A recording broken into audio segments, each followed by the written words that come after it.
Nos anos em que estive ligado ao movimento espírita brasileiro, buscava fazer uma leitura dos textos espíritas a mais alinhada possível aos valores cristãos ocidentais, me movendo como que por instinto, mas completamente ignorante em filosofia, teologia ou até história mundial. É claro que essas tentativas, apesar de ingênuas, faziam de mim uma criatura mal vista em alguns ambientes espiritistas. Só anos mais tarde fui entender que estava, na verdade, me opondo à própria natureza das coisas. O que eu não fazia ideia era que o conservador de hoje é o revolucionário de ontem e que, portanto, a chamada doutrina espírita não teria outro destino senão tornar-se mais uma dentre as várias versões fragmentadas do projeto iluminista e dar assim a sua contribuição para que a sociedade se embriagasse ainda mais no seu próprio orgulho, pondo o homem no centro de tudo e tornando o Deus da revelação cristã o fora da lei. Que o espiritismo decorre necessariamente da germinação dos ideais iluministas que devastavam o cristianismo na Europa e cresceu porque foi favorecido pelo caos político-social oriundo da Revolução Francesa e posteriormente das guerras napoleônicas, não é uma grande novidade. Já há uma boa bibliografia sobre isso. Mas importa falar ao público do Brasil, único país do mundo que levou essa doutrina a sério, a respeito da origem liberal e progressista e até maçônica de seu fundador. Nascido na França turbulenta do século XIX, mais precisamente em Lyon, no ano de 1804, o obscuro professor Hippolyte Léon Denis Arrivaille vai se tornar conhecido a partir de 1857, quando publica na capital francesa o Livro dos Espíritos sob o nome druida Allan Kardec, oriundo do antigo paganismo celta.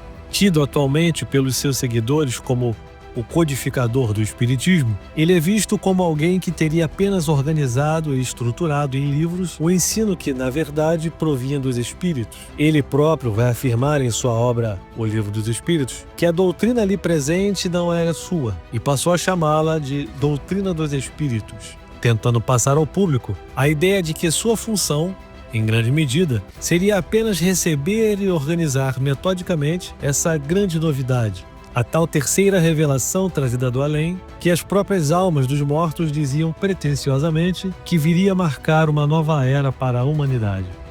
Acontece que quando comecei a estudar a fundo e travar contato com filósofos e historiadores da filosofia de primeira ordem, saindo desse provincianismo intelectual brasileiro que domina a minha geração, descobri que, na verdade, os tais espíritos novidadeiros do século XIX não fizeram nada além de repetir toda a propaganda maliciosa da má filosofia dos iluministas de 100 ou 150 anos antes de Kardec. Apenas a revestiram com o que se chamou de espiritualismo moderno, que dava um ar pretensiosamente científico às comunicações com os mortos, ou em português mais claro, inaugurou-se um tipo de feitiçaria aristocrática com pretensos ares filosóficos.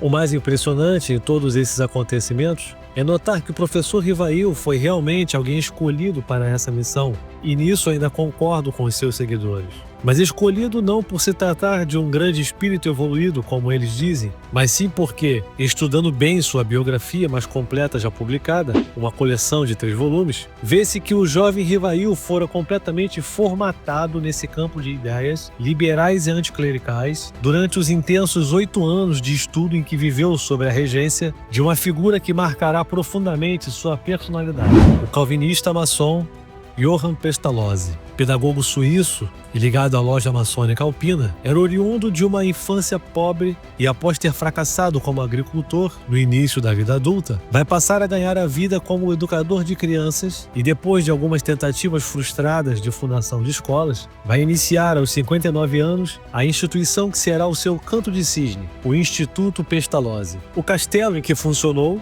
ficava na bucólica Yverdon, Suíça, no período de 1805 a 1825. O objetivo dessa organização era criar uma escola modelo para todo mundo, apostando no inovador método pedagógico de Pestalozzi. Kardec foi enviado para estudar no Instituto aos 10 anos, lá permanecendo até os 18, saindo já formado e com o título de professor. Sua afinidade com o ensino de seu mestre foi tão grande que, ainda na escola de Yverdon, dava aulas aos alunos mais novos, chegando mesmo a substituir Pestalozzi quando necessário. Por isso a frase reveladora e muito honesta do biógrafo kardecista: Pestalozzi é pai espiritual de Kardec, assim como Rousseau é pai espiritual de Pestalozzi. Foi com essa preocupante premissa no horizonte que passei a investigar mais os antecedentes intelectuais de Kardec, mais especificamente a vida de Pestalozzi, pois conhecendo o que se passava nas salas de aula do castelo de Yverton, poderia entender melhor as motivações e os pensamentos daquele que seria um de seus maiores discípulos.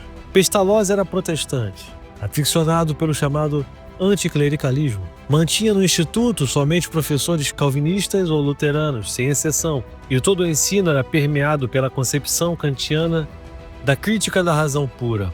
Como bom maçom, tinha formação totalmente liberal.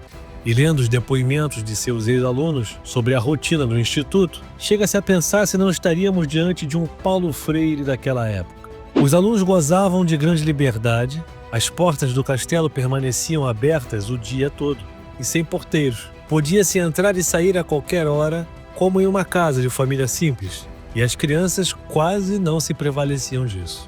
O ensino ali era essencialmente heurístico, isto é, o aluno é conduzido a descobrir por si mesmo, tanto quanto possível por seu esforço pessoal, em vez de lhes serem ministradas dogmaticamente pelo método catequético. Não havia castigos nem recompensas. Pestalozzi não queria nem a emulação, nem o medo.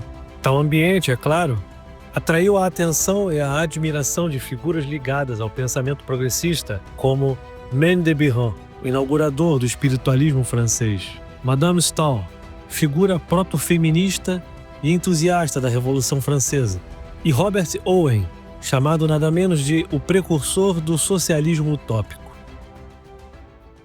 Só por aí já se tem uma ideia do grau de envenenamento doutrinário a que as crianças eram submetidas na escola de Pestalozzi, ao sonegar a elas toda a tradição filosófica e cristã que tinha mantido a Europa de pé por centenas de anos.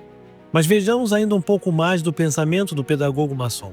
Eu quero que minhas crianças só creiam naquilo que lhes possa ser demonstrado, exatamente como 2 e 2 são 4. Ora, o racionalismo radical, que frequentemente cai em soberba intelectual, fazendo crer que o homem pode explicar e dominar tudo sem limites, abre caminho naturalmente para um humanismo ateu ou deísta, que dispensa a revelação divina, o que, aliás, é uma marca forte do pensamento espírita.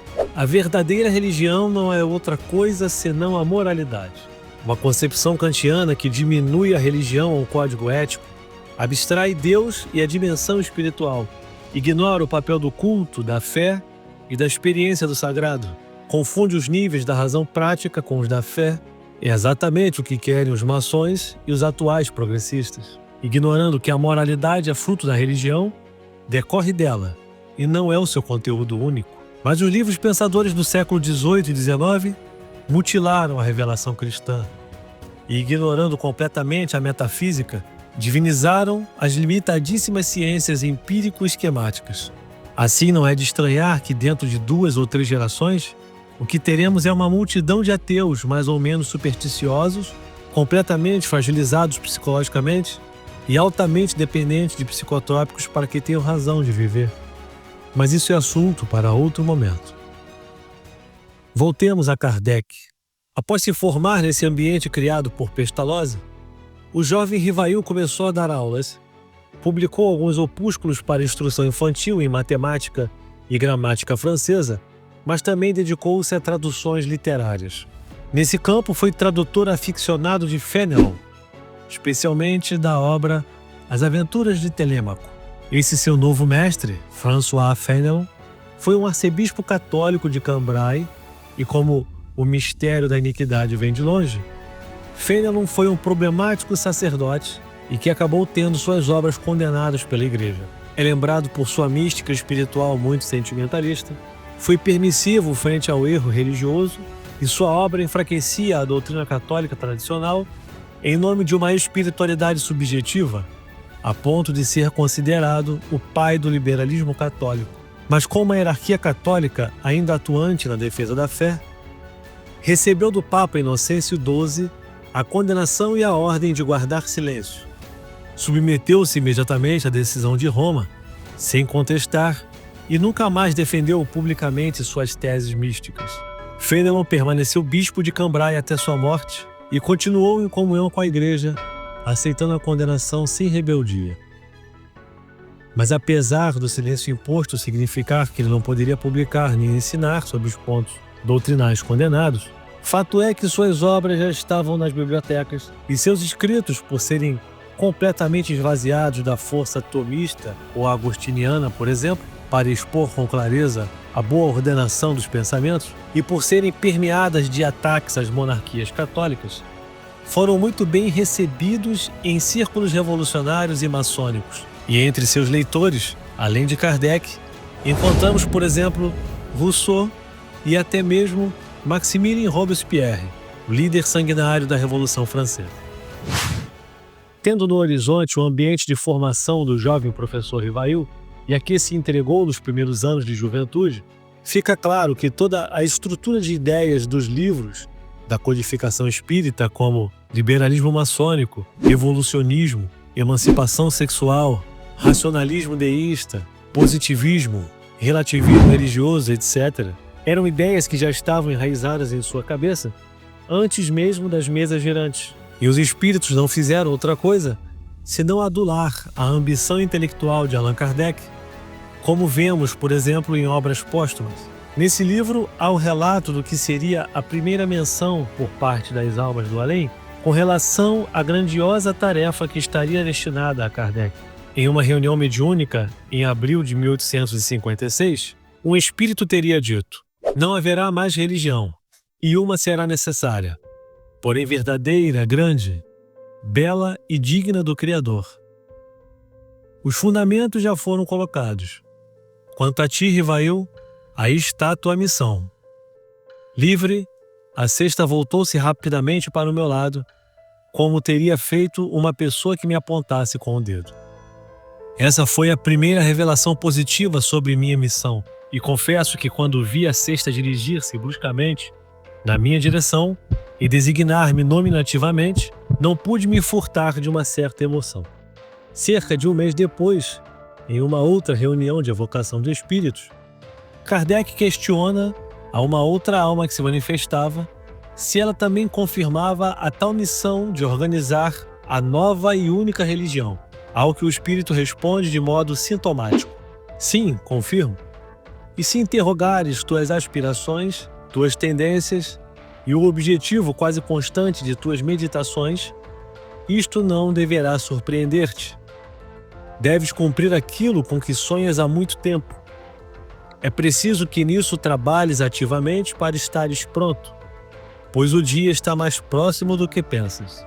Notem que tais comunicações se dão um ano antes de Rivail se apresentar como Allan Kardec e iniciar as publicações espíritas, que só iriam ocorrer a partir de 18 de abril de 1857. Ou seja, o espiritismo não surgiu apenas como que uma doutrina vinda do além, tomando forma aos poucos e tendo Kardec somente como um secretário, um cotejador ou um codificador, como querem os espíritas brasileiros, o que aliás contraria até mesmo os seus contemporâneos, que sempre o viram como o fundador do espiritismo. Na verdade, Allan Kardec já tinha em seu horizonte a perspectiva de algo grandioso no âmbito da religião. E ao contrário do que os espíritas brasileiros imaginam, Kardec não desempenhou um papel secundário na confecção das obras espíritas. Ele mesmo diz em 1866, reivindicando os direitos de chefe do espiritismo: "Tomando a iniciativa da constituição do espiritismo, usamos de um direito comum, o de que tem todo homem de completar, como entende, a obra que iniciou e de ser juiz da oportunidade. Criamos a palavra espiritismo para atender às necessidades da causa. Temos bem o direito de determinar-lhes as aplicações e de definir as qualidades e crenças do verdadeiro espírita."